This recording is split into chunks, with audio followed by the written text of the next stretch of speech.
A continuación, Economía en 3D.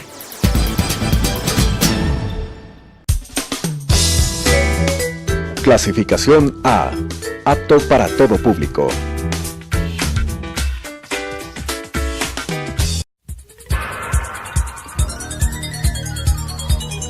Las opiniones vertidas en este espacio por la producción y dirección del programa son de exclusiva responsabilidad de sus autores y de quienes intervienen en ellos.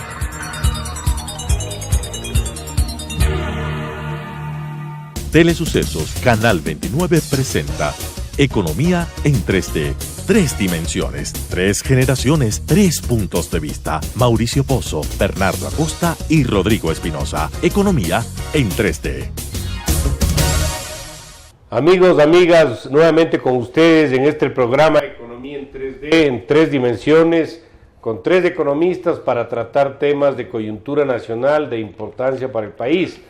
A raíz del informe a la Nación del señor Presidente de la República el 24 de mayo, hemos creído que uno de los temas que se puede abordar y que sin duda es de interés nacional es una evaluación de lo que han sido estos 9 años y medio de gobierno de la actual administración, ver un poco la lectura que tenemos sobre el desarrollo de la economía, el resultado de la aplicación de la política económica, las principales variables, los principales índices, y ese va a ser básicamente el contenido del programa que hoy nos ocupa. Así que con esta introducción, si me permiten mis compañeros de mesa, Rodrigo Espinosa, Bernardo Acosta, hacer una introducción que básicamente creería yo que tiene que ver con algo que mucho se ha repetido y mucho se ha comentado.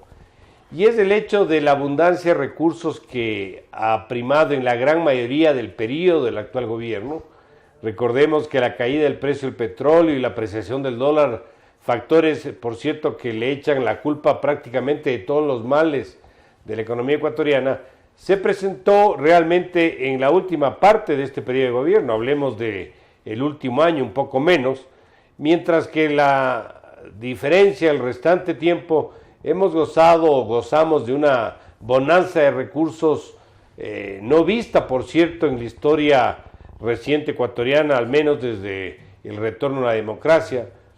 Un poco con los números que los tengo frescos, aproximadamente 318 mil millones de dólares es el gasto total del sector público en este periodo. Me refiero desde el 2000 hasta el 2016, 2015 realmente, y de este periodo de 16 años que han estado el actual gobierno y 3 gobiernos anteriores, en el actual gobierno, en la actual administración, el gasto ha concentrado el 85% de ese monto. Es decir, si algo ha existido en el transcurso de los últimos años ha sido recursos tanto por el lado petrolero, tanto por el lado tributario, y obviamente no ha sido suficiente el ingreso y por eso también han recurrido al endeudamiento público. Así que claro, con un volumen de recursos de esta magnitud, con esta cantidad de fondos, uno habría esperado de que las manifestaciones de esa cantidad de recursos se expresen, por ejemplo, en un crecimiento económico muy acelerado, y lamentablemente lo que hemos visto es que el promedio de crecimiento anual de estos últimos 8 años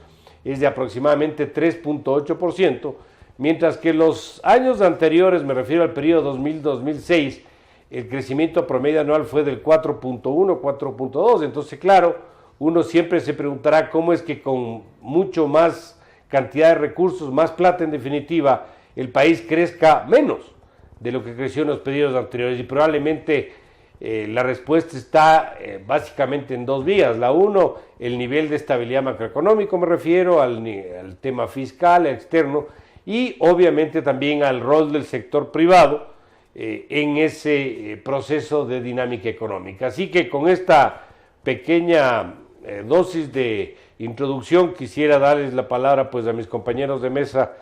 No sé cómo lo veas el periodo que estamos analizando, Rodrigo. Sí, en realidad ya hemos dicho muchas veces y muchos expertos han señalado que el gobierno ha tenido la suerte de de contar con recursos importantísimos desde el 2006 al 2015, al 2014 sobre todo,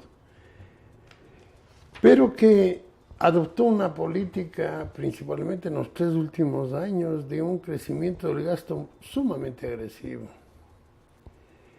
y que generó que en estos 3 años últimos el déficit del sector público alcance niveles que para la Comunidad Europea es considerado un déficit excesivo. O sea, hay la alarma cuando uno pasa del 3% de déficit en relación al PIB. Se considera, la Comunidad Europea considera que hay un déficit excesivo que requiere políticas para controlar ese gasto. En muchos países esos gastos se los hace con prioridades y en forma eficiente. Sin embargo, se logra tener este tipo de déficit y se ven obligados a curar, a sanar, a estabilizar las cuentas fiscales. En el caso del Ecuador, parece que se acostumbraron, porque cada vez fue más creciente el crecimiento de los gastos. Y se despreocuparon totalmente de que, habiendo alcanzado niveles de déficit sumamente elevados, que superan el 4.7% en el 2013 y sobre el 5% en el 2014 y 2015, que necesitó ese déficit de un financiamiento que supera los 14.000 millones. Ese financiamiento, esa política de gasto, redujo el potencial que el país tiene de obtener financiamiento. Entonces, lo que ha generado estos gastos, despilfarro, llamaría yo, fue que el país pierda liquidez, porque esos crecientes gastos del gobierno se trasladaron al sector privado, quienes utilizaron para comprar bienes y servicios tanto en el país como en el exterior, o para ahorrar. Esas eran las alternativas que tenía. Y lo que han generado es que la cantidad de recursos que fueron al exterior fueron mayores y generaron un problema de balanza de pagos, generando otra fuente de contracción de liquidez. O sea, ya tenemos primero el sector público que, por el creciente gasto y la disminución del potencial de financiamiento, está con recursos limitados.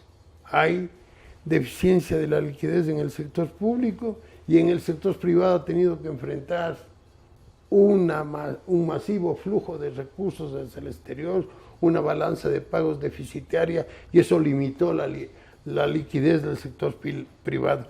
Al limitarse la liquidez del sector privado, se limitó la liquidez del sector bancario, porque esa liquidez menor condujo a menos depósitos, y menos depósitos, menos crédito, menos utilidades y menos potencial de incrementar el patrimonio del sistema financiero. Entonces, el problema radica ahora en qué hacer para incrementar la liquidez. Y el único que puede incrementar la liquidez ahora es el sector privado. ¿Cómo? Con posibilidades que le den un potencial que puede exportar más. Y ahí eso ya no depende del sector privado, sino de los acuerdos internacionales que el país logre, con tratados comerciales, con tratados de servicios que se tiene con el exterior, con la Comunidad Económica Europea, con los Estados Unidos. Con los Estados Unidos desecharon la posibilidad de un trato comercial, y creo que con Europa es igual, a pesar de que andan hablando de que es importantísimo la firma del Tratado de Libre Comercio, la imposición de salvaguardias, el no levantar las salvaguardias y aplazarlas un año más, y también se tiene conocimiento de que tienen serias dificultades con la comunidad respecto a aspectos como propiedad intelectual, el trato nacional, a los residentes del exterior. Entonces se ve un poco ennegrecido ese campo de un potencial incremento de la liquidez a través de exportaciones. A través de inversión extranjera también está casi negado, porque se han ido eliminando los convenios de salvaguardia de las inversiones. Se han eliminado con muchísimos países. El Congreso eliminó el trato, un trato positivo a la inversión extranjera, y no hay realmente inversión extranjera sino en proyectos específicos. La minería es uno de los sectores importantes para obtener liquidez, pero esa liquidez se puede obtener a muy largo plazo. Entonces yo sí tengo una seria preocupación de que no se ve fuentes para incrementar la liquidez en el país. El sector bancario jugaría un papel importantísimo si es que el sector bancario obtiene financiamiento del exterior, o el sector privado obtiene financiamiento del exterior, pero eso necesita confianza. Y el país lamentablemente está atravesando periodos graves de incertidumbre que dificultan la actividad económica. Rodrigo, gracias. Bernardo, ¿cómo ves tú el tema? Yo quisiera precisar un par de asuntos que ustedes comentaron. Mauricio, tú hiciste una reflexión sobre la actividad económica a lo largo de los últimos 10 años, y Rodrigo hizo un análisis, bueno, del tema fiscal, pero además de la competitividad, de la falta de competitividad de la cual adolece la economía ecuatoriana. Yo quisiera simplemente poner unos datos para que la gente que nos escucha o nos ve pueda tener una idea un poco más clara de qué ha ocurrido en la economía ecuatoriana a lo largo de estos 9 años. El crecimiento ha sido además de bajo. Mauricio ya mencionó, el promedio desde 2007 a 2015, el promedio del crecimiento económico ha sido del 3,9%, de paso inferior al periodo 2000-2006, a pesar de que este último periodo gozó de mejores condiciones externas. Pero además de bajo en promedio, ha sido sumamente volátil. Hubo años como el año 2011 en el que el precio del petróleo estuvo alto, en el que el crecimiento económico estuvo en torno al 8%. Pero el año previo, 2 años antes, del año 2009, fue prácticamente nulo. Este año es un crecimiento nulo. Y yo quisiera que se haga una imagen de las variaciones del crecimiento económico, y van a ver una suerte de cordillera. Hay una serie de picos y de caídas, naturalmente. Y esto lo que significa es que es impredecible el crecimiento de la economía ecuatoriana. Es difícil para los empresarios y para la gente que quiere arriesgar en el país tener una idea de cuál va a ser el crecimiento a futuro, si es que uno se fija en el desempeño que ha tenido la economía a lo largo de este último decenio. Y como consecuencia de ello, se genera la incertidumbre que mencionaba Rodrigo hace un momento. Entonces, además de bajo en promedio, ha sido un crecimiento sumamente volátil. Y además, si es que comparamos con los países de la región que en general sufrieron o gozaron de los mismos factores externos, la mayoría de países de la región exporta commodities, el Ecuador tuvo el tercer crecimiento más bajo después de Brasil y Venezuela. Y hay países, incluso ideológicamente afines al Ecuador, como Bolivia, que no solo que desde el año 2006 al 2015, estoy tomando los últimos 10 años, que no coinciden con los 9 años de gobierno por si acaso, tuvo un crecimiento promedio del 5%, sino que tuvo un crecimiento sumamente estable. El crecimiento más bajo fue de 3,4%, ese fue el peor año en Bolivia, y el mejor fue de 6,8%. Es decir, a diferencia de lo que mencionaba hace un momento, en Bolivia es mucho más predecible cuál va a ser el crecimiento económico y genera seguridad para los inversionistas y para los actores económicos. Se vuelve una economía, se vuelve una actividad mucho más fácil de proyectarla. Entonces, quisiera resumir: ha habido un crecimiento bajo en promedio, ha habido un crecimiento sumamente volátil. Hemos tenido el tercer crecimiento más bajo de la región después de Brasil y de Venezuela.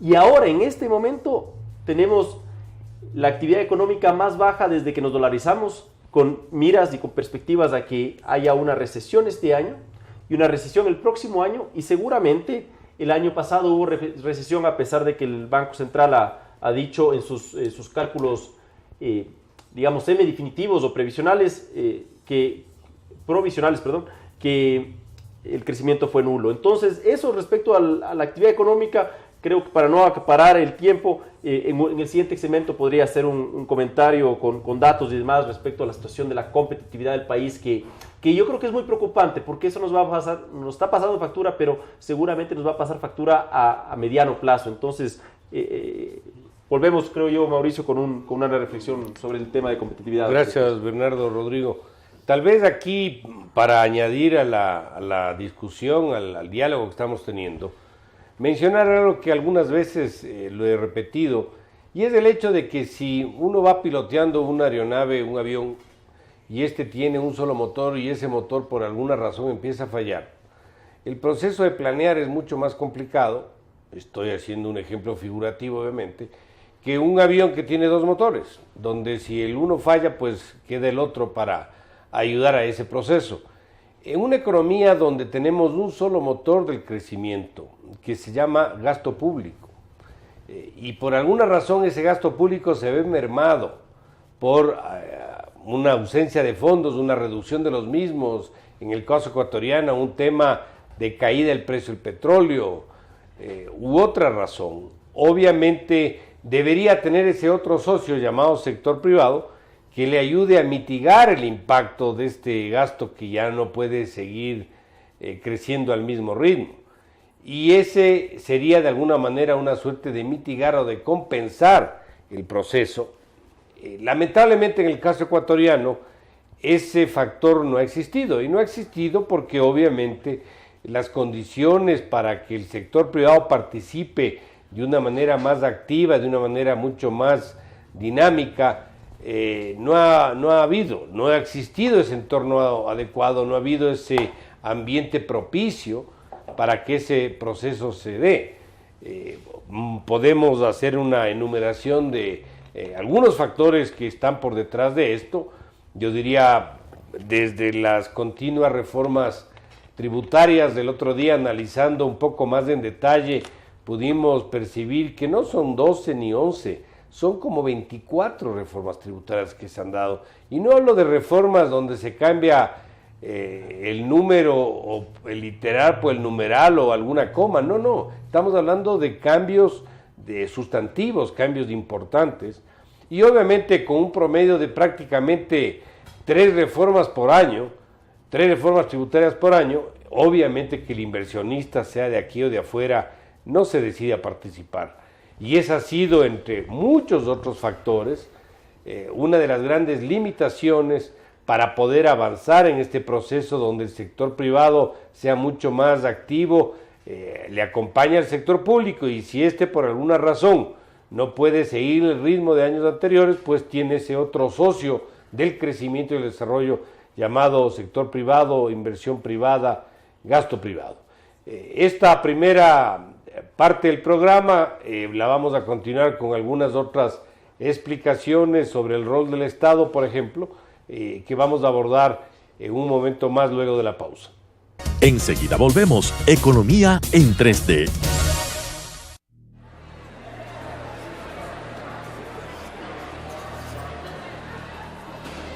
dos amigos llegaron y empezaron a discutir. Hola, linda. ¿Qué tal? Hola. ¡No! ¡Ojo! Es una carta para Nick.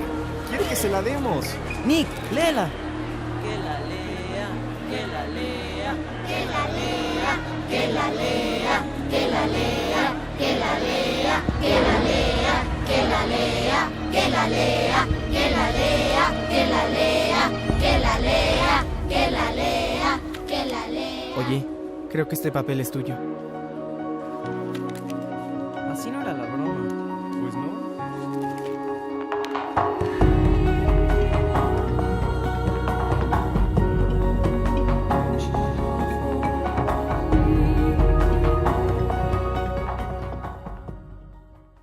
Continuamos, Economía en 3D.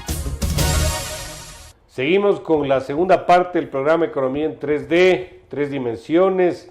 Rodrigo Espinosa, Bernardo Acosta y quien habla Mauricio Pozo, hablando sobre un poco la evaluación de los últimos 9 años, un poco más del actual gobierno y algunos comentarios sobre la situación económica. Estábamos hablando un poco sobre la tasa de crecimiento económico y algunos factores que han estado rodando alrededor de este comportamiento.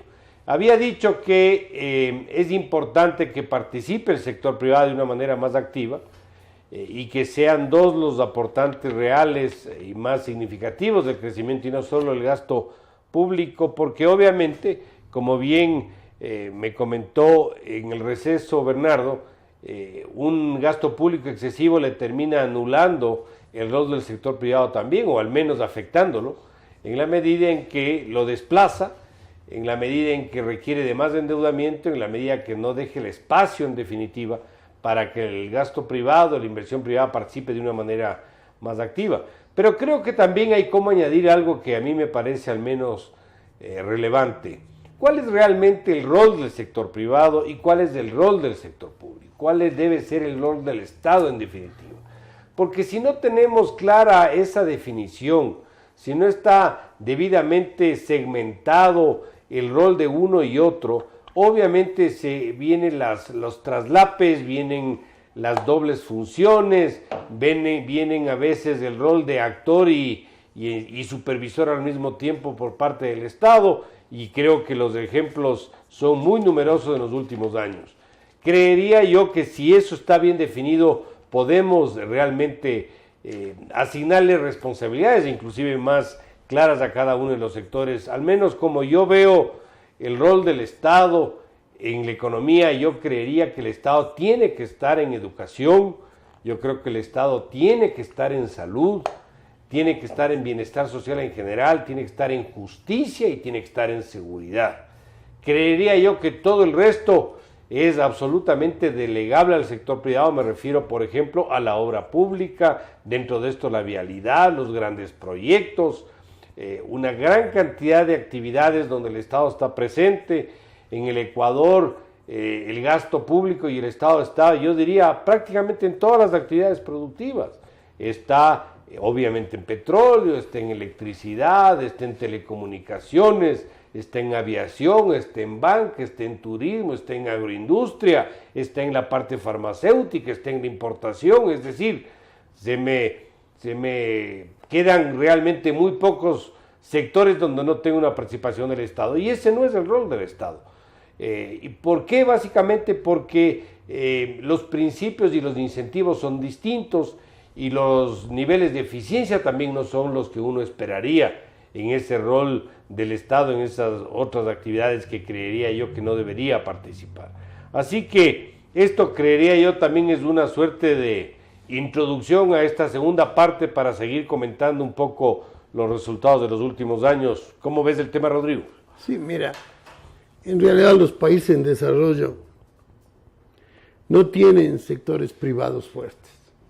Indudablemente necesitan del apoyo del sector público.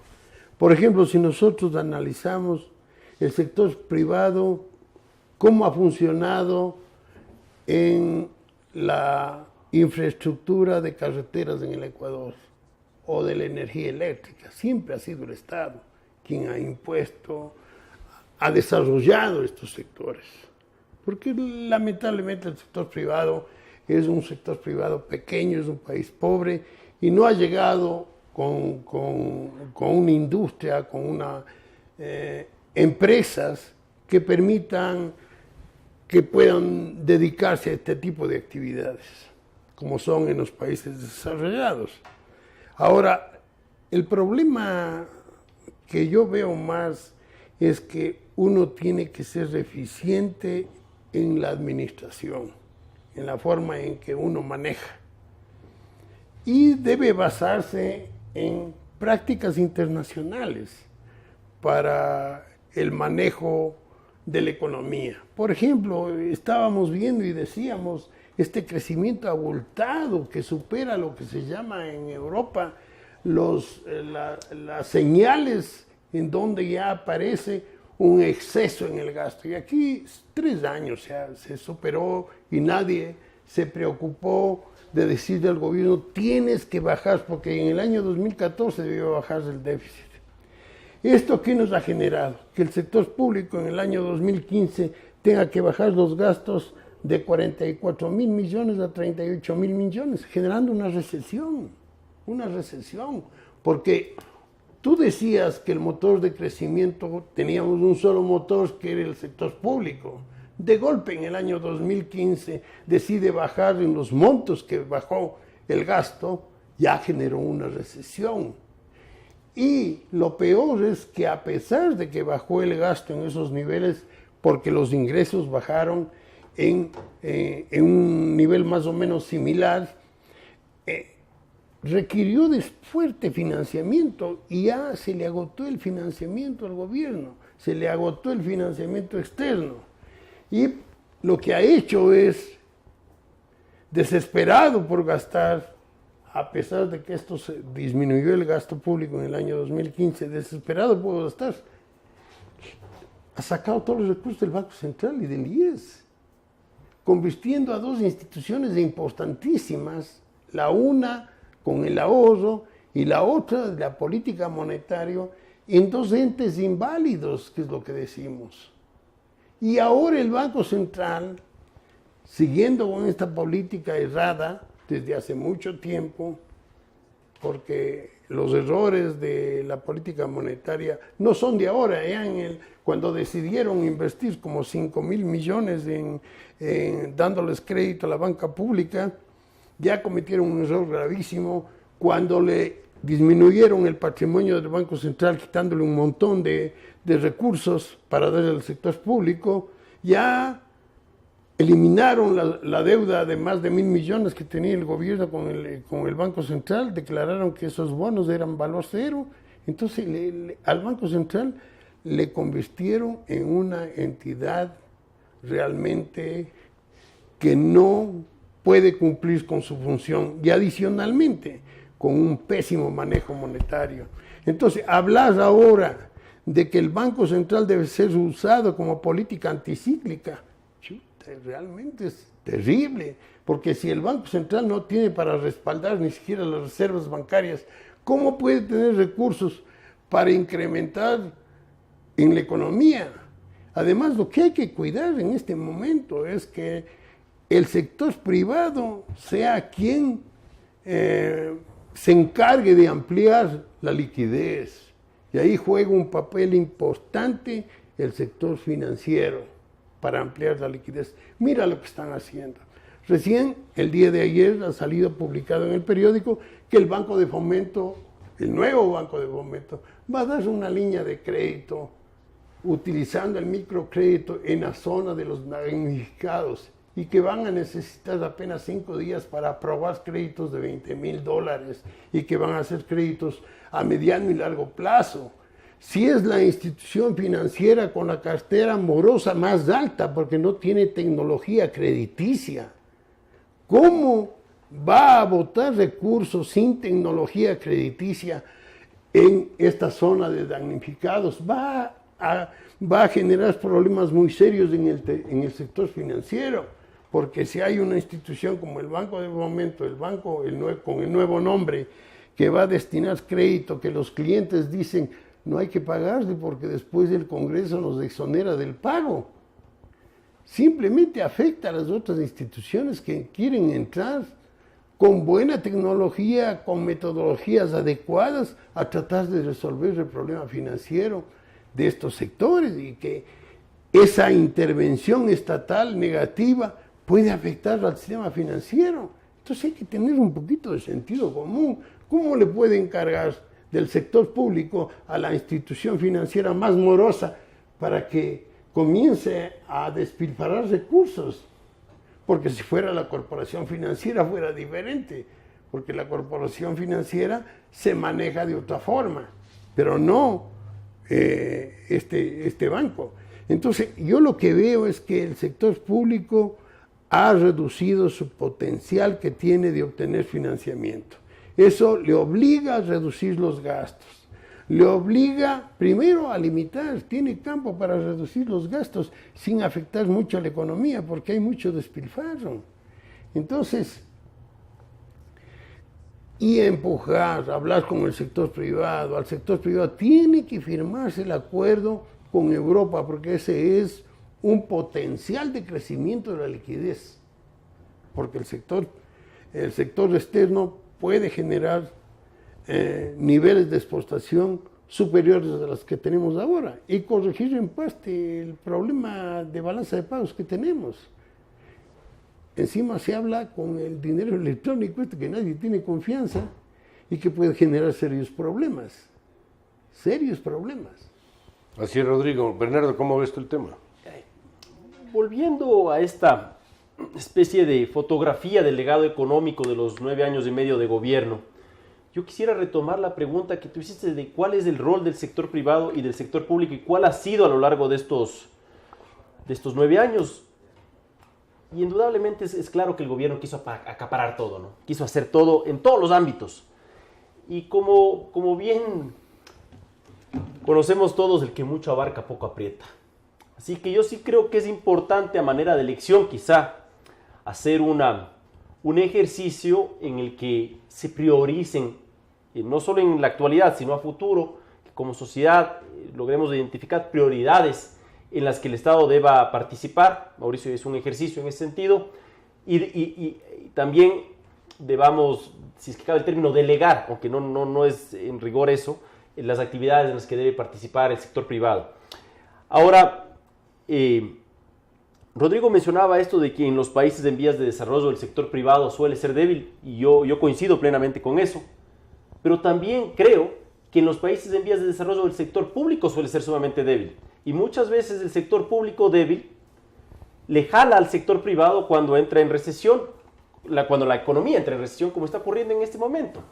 Tenemos 2 reformas tributarias a mes seguido porque el sector público está en serios problemas y simplemente le pasa la factura al sector privado. Y no se soluciona nada porque estamos transfiriendo los recursos de un sector de la economía a otro sector de la economía. Estamos generando mayor incertidumbre porque nadie quiere invertir en un país en el que las reglas duran días, ni siquiera semanas o meses, y cuando la economía adolece de un problema de iliquidez, no está entrando más liquidez de afuera, que esa sería la solución. Así que creo que simplemente quería, nuevamente esto se ata con esto de cuál es el rol del sector público y del sector privado, pero creo que la debilidad del sector público también es una constante en los países en vías de desarrollo. Rodrigo mencionaba también esto de la disminución del gasto en el año 2015, pero yo quisiera hacer una presión respecto a cómo se ha reducido ese gasto. El gasto de capital se redujo en 26% con relación al año 2014 y el gasto corriente se redujo en 5% en relación al año 2014. ¿Qué quiere decir eso? Que estamos de cierta manera hipotecando el futuro porque el futuro depende de las inversiones que hacemos ahora mismo y tenemos un problema de ajuste del sector, llamémosle burocrático, de la burocracia. El Estado contrató tanta gente y es muy difícil despedir gente, incluso es políticamente muy caro despedir gente. Entonces tenemos un problema de tamaño del Estado y es muy difícil realizar un ajuste en ese sentido. Entonces ese es un problema que está enfrentando el gobierno ecuatoriano y el sector público en general en este momento. No es fácil reducir el tamaño del Estado y le está succionando recursos al sector privado y el sector privado tampoco le puede ayudar para readecuar a esos empleados que son excesivos en el sector público y readecuarlos al sector privado porque el Estado le está ahorcando de cierta manera, está generando un estrangulamiento en el sector privado.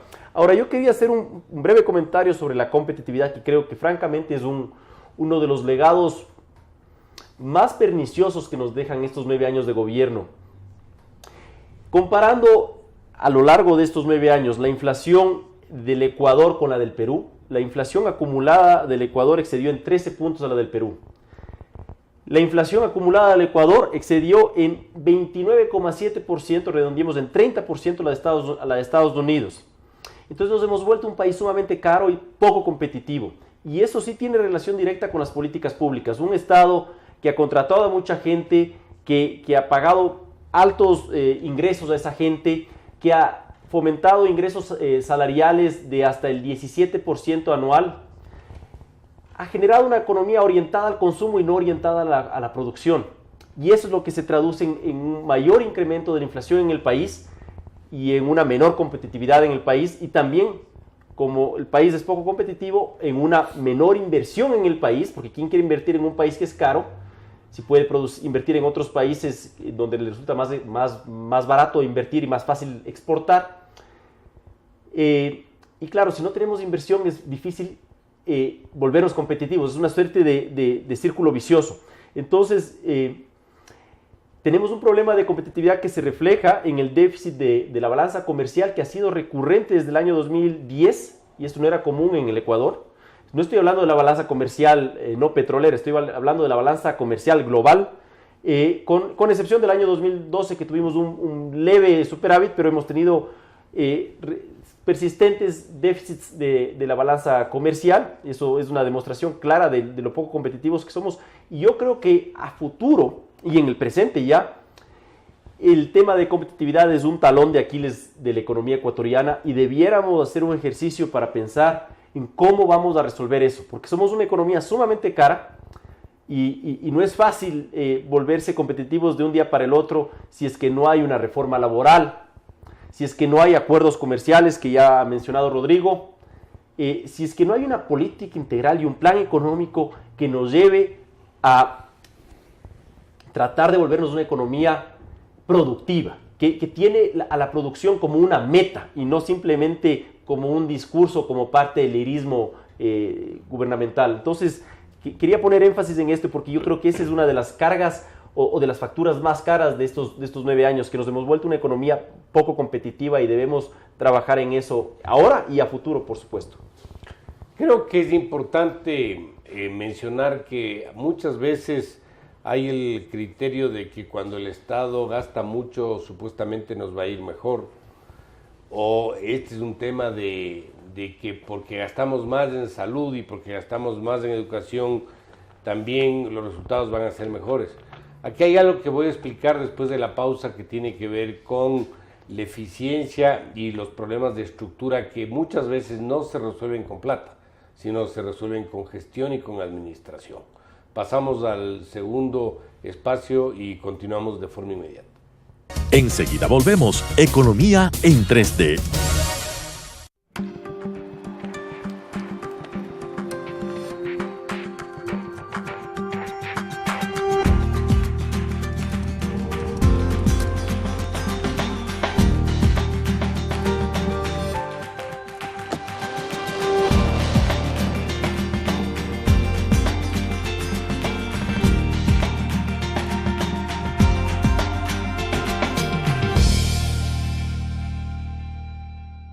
Continuamos. Economía en 3D.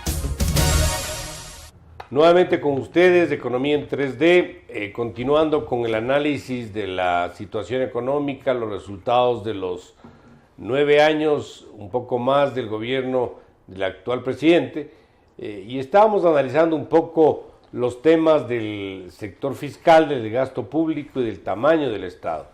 Estaba indicando que muchas veces se piensa que porque un gobierno gasta más en educación o en salud, nos va a ir mejor. Y eso muchas veces no se cumple. Y no se cumple por una serie de factores, algunos estructurales y otros de distinta naturaleza. Voy a hacer algunos ejemplos. Por el caso ecuatoriano, por razones que en este momento probablemente no vienen a la mesa a discutir, pero la actividad de la medicina en el Ecuador registra, por ejemplo, ausencia de suficientes radiólogos a nivel nacional. ¿Qué significa? Son aquellos especialistas que se encargan de leer las imágenes de los equipos de tecnología última que se producen en el mundo, y que el Ecuador sin duda tiene muchos de ellos. Y el gobierno ha gastado mucho en equipos médicos, por decirles, en tomógrafos, en mamógrafos, en resonancias magnéticas, entre otros equipos. Sin embargo, no existen los especialistas para poder leer estos equipos, y ya he conocido yo de muchos de ellos que lamentablemente están arrimados a las puertas de algunos y de ciertos hospitales públicos, porque no hay quien lea esas imágenes o quien interprete y diagnostica a través de estos equipos. Entonces, a veces hay problemas de este tipo de orígenes, de este tipo de estructura que no se resuelven gastando más, comprando más equipos, sino generando la capacitación, el entrenamiento y los profesionales para poder potenciar una inversión en equipos, en este caso del ejemplo médicos, que nos pueden servir. Les doy otro con el mismo sector, la rotación de los pacientes en hospitales públicos y privados. Creo que alguna vez también he mencionado este ejemplo. Normalmente el número de veces que rota un paciente en un hospital público de tercer nivel, es decir, de alta tecnología, de alta complejidad, es aproximadamente 10 días. Es decir, más o menos es el promedio que permanece un paciente hospitalizado en un hospital público de tercer nivel. ¿Cuánto es el tiempo ese en el sector privado en un hospital de similares características? 3 días y medio. Es decir, si se mejora la gestión, probablemente un hospital público pueda atender 3 personas más sin poner $1 más en gasto. Simplemente mejorando el proceso de hospitalización, la rutina de exámenes y una serie de factores que tienen que ver con la hospitalización de un paciente. Podemos citar así muchos otros ejemplos en otras actividades en la misma educación que no se arreglan con plata. Entonces existe en ese sentido a veces un principio, creo yo, equivocado de que porque le vamos a destinar más cantidad de recursos a un determinado sector, los resultados van a llegar. Finalmente, en la práctica, ¿de qué le sirve a una persona que gaste más del Estado si el beneficio no le llega?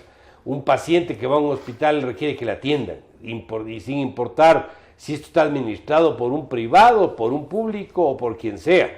Lo que le interesa es recibir la atención y que le curen, y ese es realmente el servicio que está esperando. Creo que sí se han hecho avances en algunos sectores.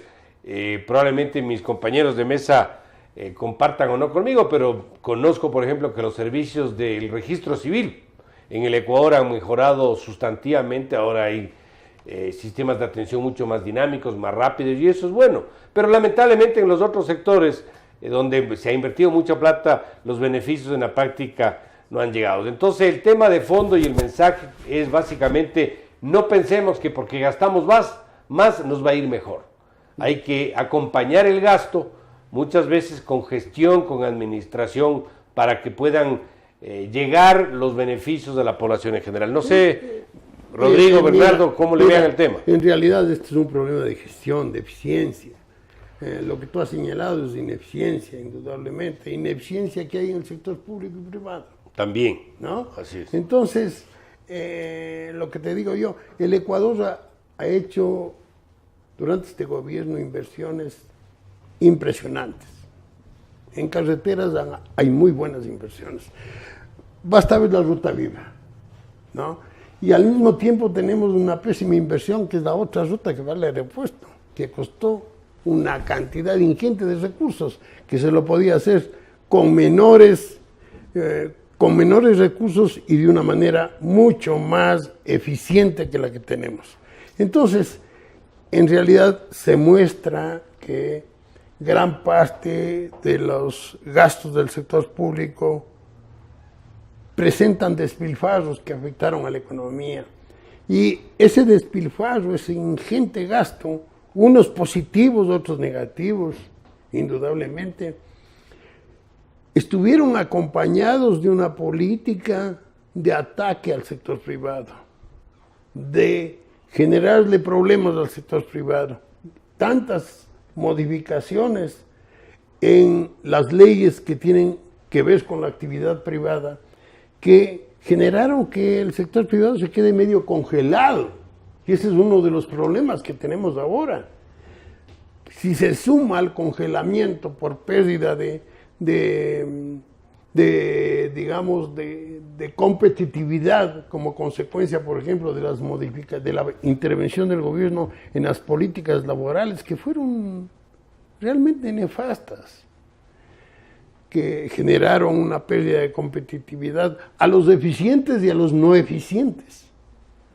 Entonces, tenemos problemas. Lo que hay que analizar es que el Ecuador requiere de una mejor gestión pública y privada, y sobre todo pública, porque ahí están ingentes recursos de la industria más importante del Ecuador, que es la industria petrolera. Hemos visto el despilfarro en Petroecuador, la refinería de Esmeraldas nos está asustando todos los días nos está asustando. Entonces, con una cantidad ingente de contratos hechos a dedo, sin concurso. Y eso ha sido una de las características del sector público que muestra también ineficiencia. Eso es una demostración de ineficiencia, porque uno tiene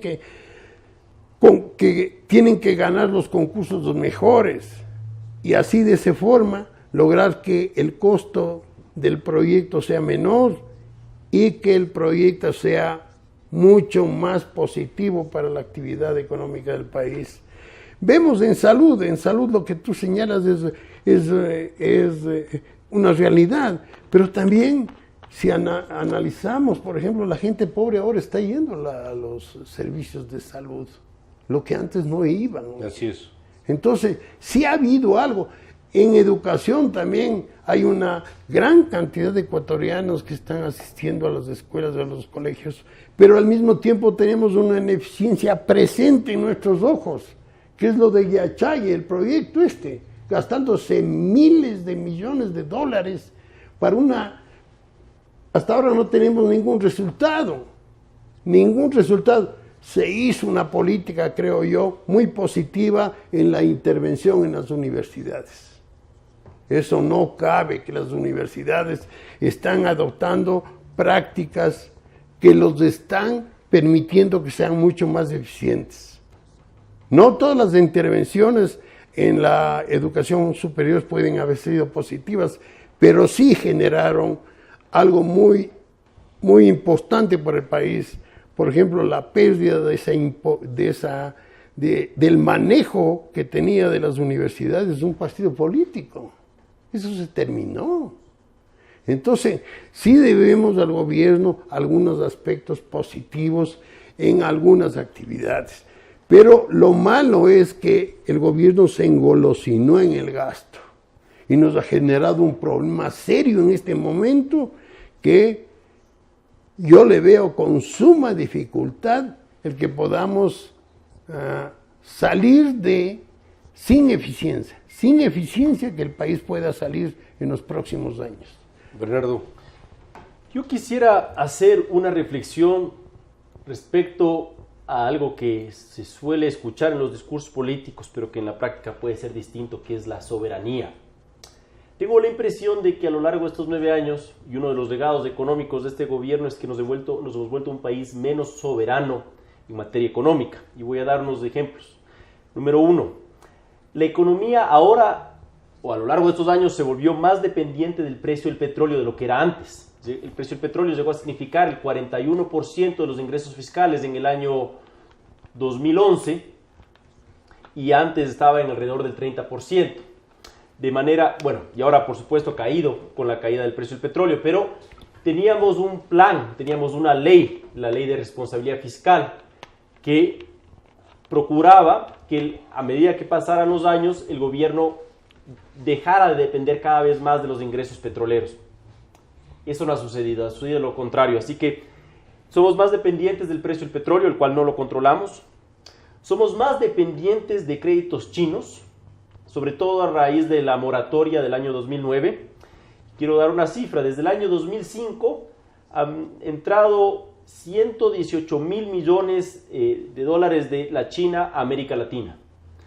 De esos 118,000 millones, el Ecuador captó el 9,1%. Pero el Ecuador significa el 1,6% del PIB regional. Es decir,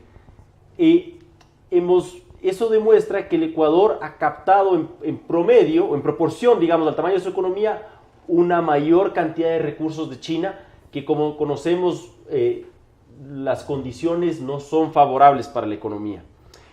Entonces, insisto, número 2, somos más dependientes de créditos chinos, no hemos tenido créditos en buenas condiciones, y justo quiero mencionar eso como número 3, el regreso a los mercados, pero ¿en qué condiciones?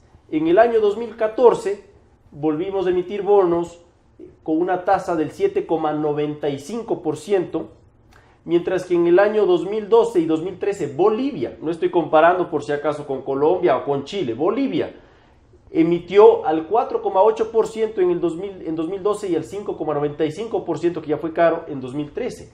Insisto, nosotros lo hicimos al 7,95% y nos costó hacer esa emisión. De manera que nos hemos vuelto una economía menos soberana. Dependemos más de factores externos o de gobiernos específicos, y esto creo que evidentemente no es lo que buscamos. Queremos tener algún grado de control sobre nuestro porvenir, sobre nuestro bienestar. Y respecto a la bonanza que mencionábamos en el primer segmento de este programa, yo quisiera graficar algo. Desde que se inició la época petrolera hasta la actualidad, este gobierno ha captado el 47% de los ingresos petroleros, en valor real, sin tomar en cuenta, es decir, descontando la inflación. 47% de los ingresos petroleros han sido captados a lo largo de estos 9 años. Sin embargo, la época petrolera empezó en 1972, si no me equivoco. Estamos considerando hasta el 2015, quiere decir que son 43 años. Y el gobierno, del tiempo que estamos tomando en cuenta, significa aproximadamente el 20% del gobierno ha estado en acción, en gestión el 20% de la época petrolera, pero ha captado el 47% de los ingresos petroleros. Eso demuestra las condiciones favorables que ha tenido el gobierno, y que a pesar de esas condiciones favorables, como ya mencionamos, la actividad económica ha sido menor a la del periodo previo al del del gobierno del presidente Correa. Ha sido la tercera más baja de la región. Hemos perdido competitividad, hemos perdido soberanía, a mi juicio. Y sí, por supuesto que ha habido algunas cosas que dentro de ese gasto debían ser positivas, como ya han mencionado Rodrigo y Mauricio, pero creo que se han perdido muchas oportunidades, y voy a dar solo un ejemplo. Si es que el precio, para ponerlo de manera comparativa, si es que el precio de los narcóticos sube el día de mañana por razón X, vamos a ver que los narcotraficantes van a hacer un esfuerzo enorme por comercializar más, porque tienen un incentivo para hacerlo. Si el precio del petróleo se disparó como ocurrió durante el periodo del gobierno del presidente Correa, ¿por qué no se incrementó la producción durante ese periodo? Pregunto yo. ¿Habrá sido ineficiencia? ¿Habrá sido que no había necesidad? Y no estoy hablando de explotar el Yasuní.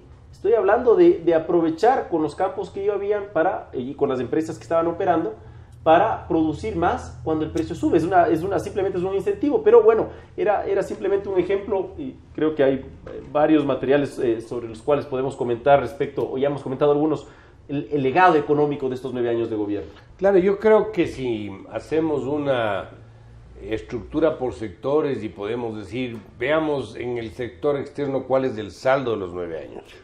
Un sector externo donde las exportaciones no han crecido, al menos en su diversificación como lo pudieron hacer, entre muchos otros factores, por la ausencia de la firma de acuerdos comerciales. No tenemos con ningún bloque, solo con la CAN.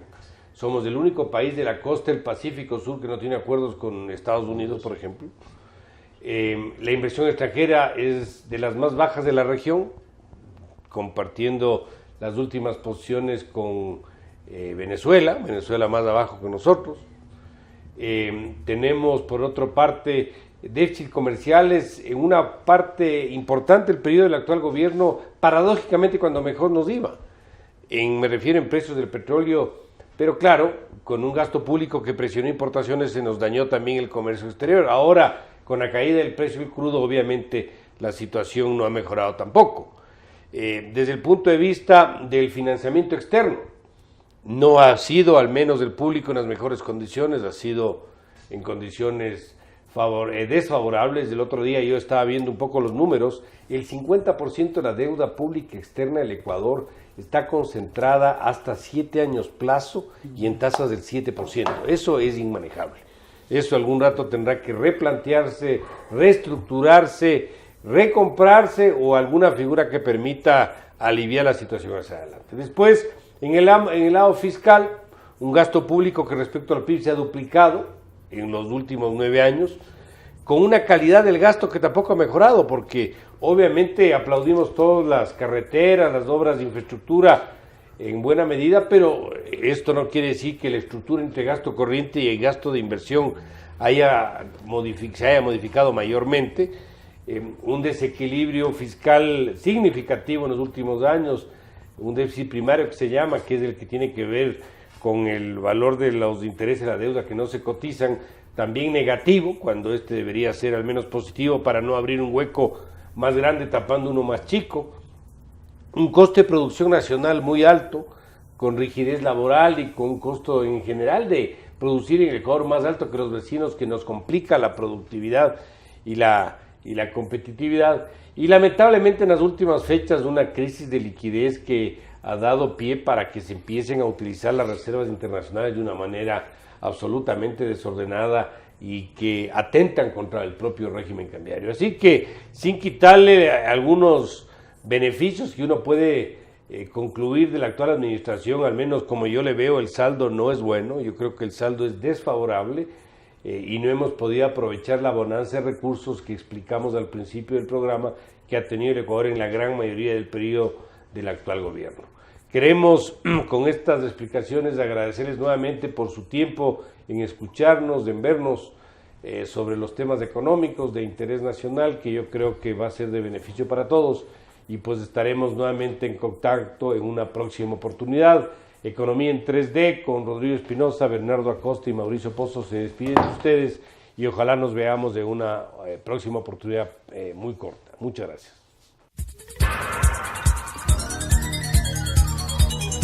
Las opiniones vertidas en este espacio por la producción y dirección del programa son de exclusiva responsabilidad de sus autores y de quienes intervienen en ellos.